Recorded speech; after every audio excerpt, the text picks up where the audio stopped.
All right, today we are diving into a true global obsession, association football. You probably know it as soccer, and there's a really good reason it's called the world's game. We're about to figure out exactly why. And just to give you a sense of scale, check out this number, 5 billion. That's the estimated number of people, more than half the planet, who watched the 2022 Men's World Cup. Seriously, think about that. No other event on Earth even comes close. So that's gotta make you wonder, right? How on earth did one single game, a ball and two nets, end up capturing the attention of the entire world? Well, that's the big question we're gonna unpack right now.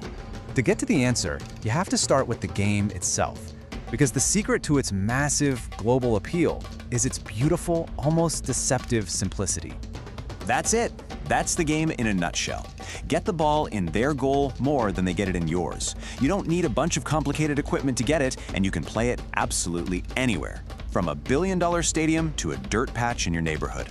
And that accessibility, that's the first huge clue to why everybody loves it. What really makes the game what it is one simple fundamental rule. For almost everyone on the field, it's a hard no hands. You can use your feet, your head, your chest, pretty much anything but your hands and arms. The only one who gets to break that rule is the goalkeeper, and even they can only use their hands inside their own penalty area. That one little restriction creates the entire art and flow of the sport. But, this elegant game didn't just appear out of nowhere. It actually clawed its way out of centuries of chaotic, basically rule-free mob games to become the sport we watch today. Yeah, the journey took a long time. People have been kicking balls around for thousands of years, from ancient China to medieval Europe, but the real game changer was 1863. That's when the Football Association got together in London and wrote the first official rulebook, The Laws of the Game. And that one act was massive. It took all these different local versions and turned them into one unified sport the whole world could play together. But let's be clear, as the game grew, it wasn't always open to everyone. For a huge chunk of its history, there were some pretty serious barriers. Get this, in 1921, the very same English FA that created the rules officially banned women's football from its pitches for 50 years. The reasoning? They said the game was, and I quote, quite unsuitable for females. So you've got a single rulebook. How does that turn into this massive global enterprise? How do you go from a local game in the park to a World Cup? Well, that takes a whole lot of organization. And this is what that organization looks like. It's basically a giant pyramid. Right at the very top, you have FIFA, running the whole show worldwide. Then you have 6 continental groups, like UEFA in Europe, that manage things regionally. And at the bottom, you have 211 national groups, each one in charge of the sport in its own country.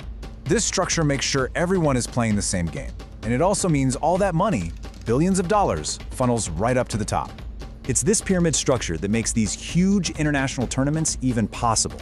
And while things like the Olympics or the Euros are absolutely massive deals, the FIFA World Cup is just on another level. It is, without question, the biggest prize, the most watched sporting event on the face of the earth. Period. Now, when you have that many people caring that much about something, it's never just a game, right? Its influence starts to spill over into everything. It becomes a part of our culture, our identity, and even our politics. At its very best, that shared love for the game has this incredible power to bring people together, sometimes in the most impossible situations. But that exact same passion, that deep, almost tribal pride, it can also be a spark that lights a fuse, pushing tensions that are already there right over the edge. Just look at these two completely opposite examples. In 2006, when the Ivory Coast's national team is doing well, it actually helped bring about a truce in a horrible civil war. But back in 1969, simmering tensions between El Salvador and Honduras literally exploded into a real 4-day war right after a tense World Cup qualifying match. In both cases, the game became this symbol for something much bigger, showing just how much hope and anger we can pour into a 90-minute match. Okay, so let's put all the pieces of this puzzle together. We've looked at the simple rules, the long history, the global structure, and the intense passion. It's time to finally answer that big question from the beginning. So why is football the world's game? Well, first, its rules are so simple that anybody can understand them and you can play it anywhere. Second, that shared rule book from 1863 created one single sport that crossed all borders. Third, that global pyramid structure organizes competition from the schoolyard all the way to the World Cup.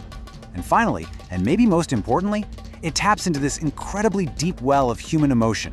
It becomes a vehicle for our local and national pride. Which leaves us with just one last thing to think about. What's the real magic here? Is it the beautiful simplicity of the game itself, just a ball and a goal? Or is it the incredibly complex, powerful, and sometimes even dangerous emotions that we, the fans, bring to it?